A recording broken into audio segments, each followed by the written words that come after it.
ಪುತ್ತೂರಿನಲ್ಲಿ ಅತ್ಯಂತ ಚರ್ಚೆ ಆಗ್ತಾ ಇರತಕ್ಕಂಥ ಒಬ್ಬಳು ಹೆಣ್ಣು ಮಗಳಿಗೆ ಅನ್ಯಾಯ ಆಗಿದೆ ಅಂತ ಹೇಳುವಂಥ ಪ್ರಕರಣ ನನಗೆ ಸುಮಾರು ಜೂನ್ ತಿಂಗಳ 15ನೇ ತಾರೀಕಿಗೆ ನನ್ನ ಗಮನಕ್ಕೆ ಬಂದಿತ್ತು. ಈಗ ಸಂತ್ರಸ್ತೆ ಯಾರಿದ್ದಾರೆ ಅವರ ತಾಯಿ ನಮಿತಾ ಅಂತ ಹೇಳೋರು ನಮ್ಮಲ್ಲಿ ಬಂದು ಒಬ್ಬಳು ಹೆಣ್ಣು ಮಗಳಿಗೆ ಅನ್ಯಾಯ ಆಗ್ತಾ ಇದೆ, ನ್ಯಾಯ ತೆಗೆಸಿ ಕೊಡಬೇಕು ನೀವು ಅಂತ ಹೇಳೋದನ್ನು, ನೀವು ಭಾಳ ಹೆಣ್ಣು ಮಕ್ಕಳಿಗೆ ನ್ಯಾಯ ತೆಗೆಸಿ ಕೊಡಬೇಕು ಅಂತ ಹೇಳುವಂಥ ವಿಚಾರವನ್ನು ನಮ್ಮ ಹತ್ರ ಪ್ರಸ್ತಾಪ ಮಾಡಿದಾಗ ನಾವು ಹೇಳಿದೆವು ಏನಾಗಿದೆ ಅಂತ. ಘಟನೆಯನ್ನು ವಿಮರ್ಶೆ ಮಾಡಿದಾಗ ಮಗು ಡೆಲಿವರಿ ಆಗುವಂಥ ಸಮಯ ತುಂಬಿ ಬರ್ತಾ ಇದೆ, ಅದರ ತಕ್ಷಣ ನೀವು ನ್ಯಾಯ ತೆಗೆಸಿಕೊಡುವಂಥ ಕೆಲಸ ಮಾಡಿಕೊಡಬೇಕು ಅಂತ ಹೇಳುವಂಥ ವಿನಂತಿಯನ್ನು ಮಾಡಿದಾಗ ನಾವು ನೀವು ಆರೋಪ ಯಾರು ಮಾಡ್ತಾ ಇದ್ದಾರೆ ಪಿ ಜಿ ಜಗನ್ನಿವಾಸ್ ಮತ್ತು ಅವರ ಮಕ್ಕಳ ಹತ್ರ ನಾವು ಅವ್ರ ಹತ್ರ ಮಾತಾಡಿ ನಿಮಗೆ ಉತ್ತರವನ್ನು ಹೇಳ್ತೇವೆ ಅಂತ ಹೇಳೋದನ್ನು ನಾವು ಹೇಳಿದೆವು. ಅದರ ನಂತರ 2-3 ಬಾರಿ ಇವ್ರ ಜೊತೆ ಪಿ ಜಿ ಜಗನ್ನಿವಾಸರಾವನ್ನ ನಾವು ಸಂಪರ್ಕ ಮಾಡಿದಾಗ ಪಿ ಜಿ ಜಗನ್ನಿವಾಸರಾವ್ ಹೇಳಿದರು ಮಗ ಒಪ್ತಾ ಇಲ್ಲ, ಮದುವೆ ಆಗಲಿಕ್ಕೆ ಒಪ್ತಾ ಇಲ್ಲ, ಹಾಗೆ ನಾನೇನು ಮಾಡಬೇಕು ಅಂತ ಹೇಳುವಂಥ ಸಂದಿಗ್ಧ ಪರಿಸ್ಥಿತಿಯಲ್ಲಿ ಇದೇನೆ ಅಂತ ಹೇಳೋದನ್ನು ಹೇಳಿದರು. ಆಗ ನಾನೊಂದು ಅದಕ್ಕೆ ಈಗ ನಿಮಗೂ ಗೊತ್ತಿಲ್ಲ ಅಂತ ಹೇಳ್ತೀರಿ, ಅದಕ್ಕೋಸ್ಕರ ಹುಡುಗಿ ಮತ್ತು ಹುಡುಗನನ್ನು ಎದುರು ಕೂತುಗೊಳಿಸಿ ಮಾತಾಡಿಸಿ ಇದನ್ನು ಸೌಹಾರ್ದವಾಗಿ ಏನು ಮದುವೆ ಆಗೋದು ಅಥವಾ ಏನು ಮುಂದಿನ ಹೆಜ್ಜೆ ಅಂತ ಹೇಳೋದನ್ನು ಮಾಡುವಂಥ ಪ್ರಯತ್ನವನ್ನು ಮಾಡುವ ಅಂತ ಹೇಳಿದಕ್ಕೆ ಇಬ್ಬರು ಒಪ್ಪಿದ ಕಾರಣಕ್ಕೋಸ್ಕರ 22ನೇ ತಾರೀಕು ಭಾನುವಾರ ಈ ಹುಡುಗಿಯ ಮನೆಯಲ್ಲಿ ಅವರನ್ನು ಎರಡೂ ಕುಟುಂಬದವ್ರನ್ನ ಒಟ್ಟು ಸೇರಿಸಿಕೊಂಡು ಅಲ್ಲಿ ಮಾತನಾಡಿಸುವಂಥ ಕೆಲಸವನ್ನು ಮಾಡಿದರು. ಆ ದಿವಸ ನಾನು ನನ್ನ ತಾಯಿಯನ್ನು ಬೇರೆ ಕಡೆ ಕರ್ಕೊಂಡು ಹೋಗುವಂಥ ಕಾರಣಕ್ಕೋಸ್ಕರ ನಾನಿರಲಿಲ್ಲ, ಆದರೆ ನಮ್ಮ ಕಾರ್ಯಕರ್ತರನ್ನಲ್ಲಿ ಕಳಿಸಿಕೊಟ್ಟು ಅಲ್ಲಿ ಮಾತನಾಡಿಸುವಂಥ ಕೆಲಸವನ್ನು ಮಾಡ್ತು. ಆ ಸಂದರ್ಭ ಹುಡುಗ ನಾನು ಮದುವೆ ಆಗುವುದಿಲ್ಲ, ನಾನು ನಿನ್ನನ್ನು ಮದುವೆ ಆಗೋದಿಲ್ಲ, ಈ ರೀತಿಯ ಸ್ವಲ್ಪ ದೌಷ್ಟ್ಯವಾಗಿ ಮಾತಾಡಿರ್ತಕ್ಕಂಥ ನಮ್ಮ ಗಮನಕ್ಕೆ ಬಂತು. ಮತ್ತು ಅಲ್ಲಿ ಯಾವುದೇ ಒಂದು ತೀರ್ಮಾನಕ್ಕೆ ಬರಲಿಕ್ಕೆ ಆಗಲಿಲ್ಲ ಅದು ಭಾನುವಾರ. ಅದರ ಮರುದಿನ 23ನೇ ತಾರೀಕು ಅವನಿಗೆ 21 ವರ್ಷ ತುಂಬುವಂಥ ದಿವಸ ನಮ್ಮಂತರ ವಾಪಸ್ ಇವರು ತಾಯಿ ಬಂದರು, ಈ ಪೂಜಾ ಅಂತ ಹೇಳೋರ ತಾಯಿ ಬಂದರು. 21 ವರ್ಷ ಆಯಿತು, ಅವರು ಏನು ಸುದ್ದಿ ಇಲ್ಲ, ರಿಜಿಸ್ಟರ್ ಮ್ಯಾರೇಜ್ ಆಗಬೇಕಾದ್ರೆ ಅದಕ್ಕೆ ಅನೇಕ ಕಾನೂನು ಪ್ರಕ್ರಿಯೆಗಳಿದೆ ಅಲ್ಲ, ಏನು ನೀವು ಮಾತಾಡಿಸಬೇಕು ಅಂತ ಹೇಳಿದರು. ನಾನು ವಾಪಸ್ ಮಾತಾಡ್ತೇನೆ ಅಂತ ಹೇಳಿದಾಗ ಇವರು ಪಿ ಜಿ ಜಗನ್ನಿವಾಸರು ಹೇಳಿದರು ತನ್ನ ಮನೆಯಲ್ಲಿ ಕಾರ್ಯಕ್ರಮ ಇದಕ್ಕೋಸ್ಕರ ಅದನ್ನು ಮುಗಿಸಿ ನಾನು ಮಾತಾಡ್ತೇನೆ ಅಂತ ಹೇಳಿದರು. ಸಂಜೆ ವಾಪಸ್ ನಾನು ಕಾಲ್ ಬರಲಿಲ್ಲ. ಸಂಜೆ ನಾನು ಮಾತಾಡಿದಾಗ ಮರುದಿವಸ ನನ್ನನ್ನು ಅವರು ಭೇಟಿಯಾದರು. ಮರುದಿವಸ ವಾಪಸ್ ಭೇಟಿಯಾದಾಗ ನಾನು ಸ್ಪಷ್ಟವಾಗಿ ಹೇಳಿದೆ, ಇನ್ನು ಯಾವುದೇ ಕಾರಣಕ್ಕೋಸ್ಕರ ಇದನ್ನು ಮುಂದೆ ಹಾಕುವಂಥ ವ್ಯವಸ್ಥೆಗಳಿಲ್ಲ, ಅದಕ್ಕೋಸ್ಕರ ನೀವು ನಾಳೆ ಅಮಾವಾಸ್ಯೆ ಒಂದು ಒಳ್ಳೆಯ ಕಾರ್ಯ ಮಾಡುವಂಥದ್ದು ಸರಿಯಲ್ಲ, ಅದಕ್ಕೋಸ್ಕರ ನಾನು ಶುಕ್ರವಾರ ತನಕ ಅವ್ರ ಹತ್ರ ಮಾತಾಡಿಸಿ ಹೇಳ್ತೇನೆ, ಶನಿವಾರ ರಜೆ, ಶುಕ್ರವಾರದ ಒಳಗಡೆ ನೀವು ರಿಜಿಸ್ಟರ್ ಮ್ಯಾರೇಜ್ ಮಾಡುವಂಥ ಕೆಲಸವನ್ನು ಏನು ಕಾನೂನು ಪ್ರಕ್ರಿಯೆಗಳು ಏನೆಲ್ಲ ಆಗಬೇಕು ಅದನ್ನು ಮಾಡಬೇಕು ಮತ್ತು ಇದು ಮದುವೆಯನ್ನು ಮಾಡಬೇಕು ಅಂತ ಹೇಳುವಂಥ ಸಂದರ್ಭದಲ್ಲಿ ಅವರು ಉಲ್ಲೇಖ ಮಾಡಿದರು. ನನ್ನ ಮಗ ಯಾವುದಕ್ಕೂ ಒಪ್ತಾ ಇಲ್ಲ, ಸುಸೈಡ್ ಮಾಡ್ತಾನೆ ಅಂತ ಹೇಳುವಂಥ ವಿಚಾರವನ್ನು ಹೇಳ್ತಾ ಇದ್ದಾರೆ, ಅದಕ್ಕೋಸ್ಕರ ದುಡ್ಡು ಕೊಟ್ಟಾದರೂ ಸಹ ಮುಗಿಸಿದರೂ ಆಗ್ತಿತ್ತು ಅಂತ ಹೇಳೋದನ್ನು ಹೇಳಿದರು. ಆಗ ನಾನು ವಾಪಸ್ ನನ್ನ ಆಫೀಸಿಗೆ ಬಂದಾಗ ತಾಯಿ ನಮಿತಾ ಅಂತ ಹೇಳೋರು ಅವ್ರು ಬಂದಿದ್ದರು ನನ್ನ ಹತ್ರ. ಬಂದಾಗ ಹೇಳಿದರು ನನ್ನ ಫೋನ್ ತೆಗಿತಾ ಇಲ್ಲ, ಬ್ಲಾಕ್ ಮಾಡಿದ್ದಾರೆ, ನನ್ನ ಮತ್ತು ಗಂಡನ ಫೋನ್ ತೆಗಿತಾ ಇಲ್ಲ, ಬ್ಲಾಕ್ ಮಾಡಿದ್ದಾರೆ, ನೀವೊಂದು ಫೋನ್ ಮಾಡಿ ಅಂತ.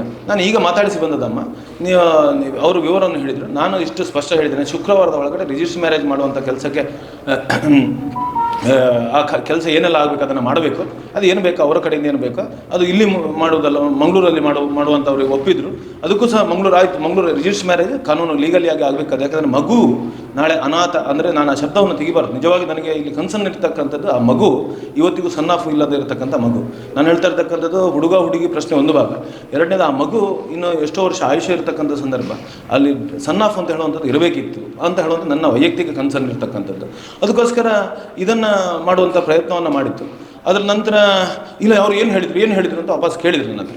ಅವ್ರು ಹೇಳಿದ್ರು ಇದನ್ನೇ ಹೇಳಿದರು, ಅವ್ರಿಗೆ ಒಪ್ತಾ ಇಲ್ಲ, ಸಾಯಲಿಕ್ಕೆ ಹೋಗ್ತಾ ಇದ್ದಾನೆ, ಆ ದುಡ್ಡು ಕೊಟ್ಟಾದರೂ ನಾನು ಸರಿ ಮಾಡ್ಬೋದಿತ್ತು ಹೇಳಿದಕ್ಕೆ ನಾನು ಇದನ್ನೇ ಸ್ಪಷ್ಟ ಹೇಳಿದ್ದೇನಮ್ಮ, ಇದೇನಿಲ್ಲ, ಶುಕ್ರವಾರ ತನಕ ನೀವು ಸಹ ಸಮಯ ಕೊಡಬೇಕು, ಶುಕ್ರವಾರದ ಒಳಗಡೆ ಅವರು ರಿಜಿಸ್ಟರ್ ಮಾಡುವಂಥ ಪ್ರಕ್ರಿಯೆ ಮಾಡಬೇಕು ಅಂತ ನಾನು ಹೇಳಿದ್ದೇನೆ ಅಂತ ಹೇಳೋದನ್ನು ಸ್ಪಷ್ಟವಾಗಿ ಹೇಳಿದ್ದೇನೆ.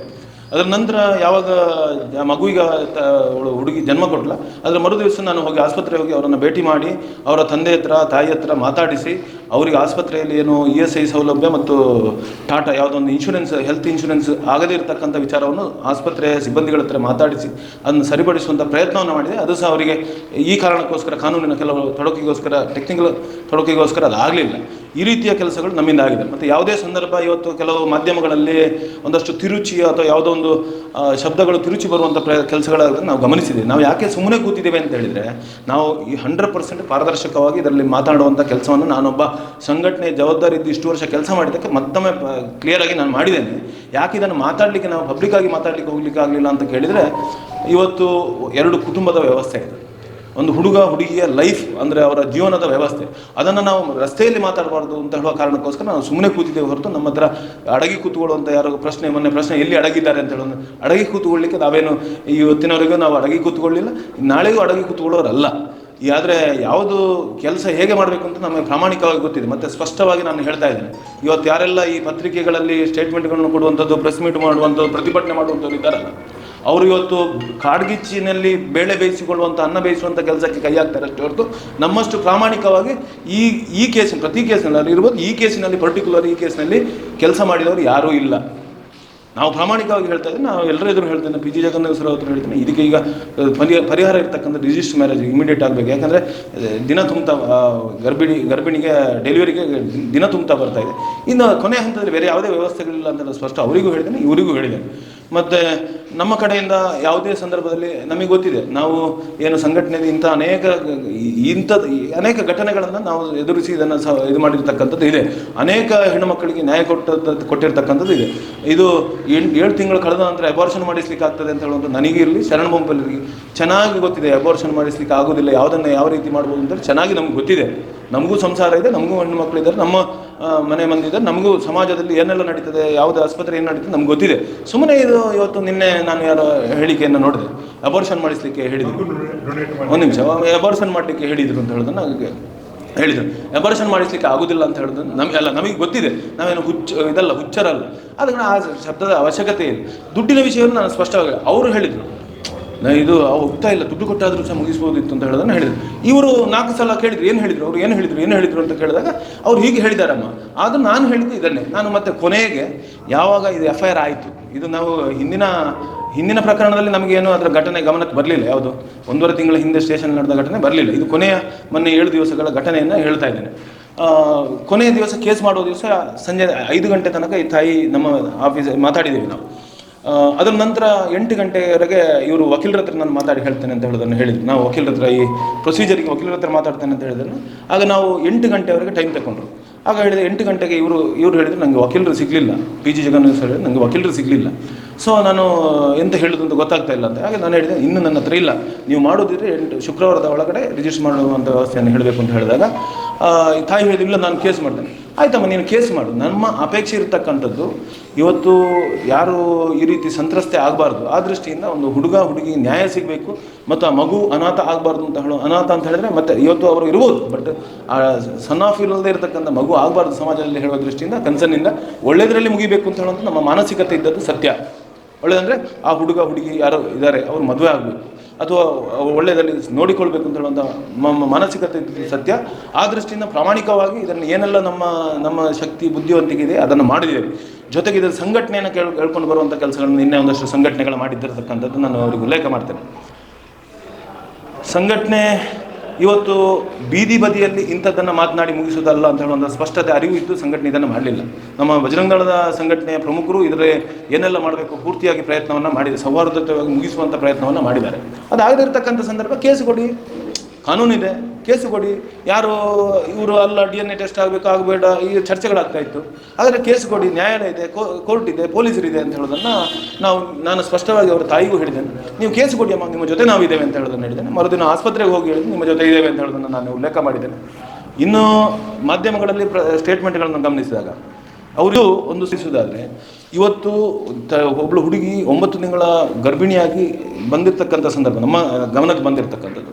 ಆ ಸಂದರ್ಭದಲ್ಲಿ ಒಬ್ಬ ಮಗುವಿನ ಲೈಫಿನ ಪ್ರಶ್ನೆ, ಒಂದು 3 ಜೀವನದ ಪ್ರಶ್ನೆ, 2 ಕುಟುಂಬದ ಜೀವನದ ಪ್ರಶ್ನೆ.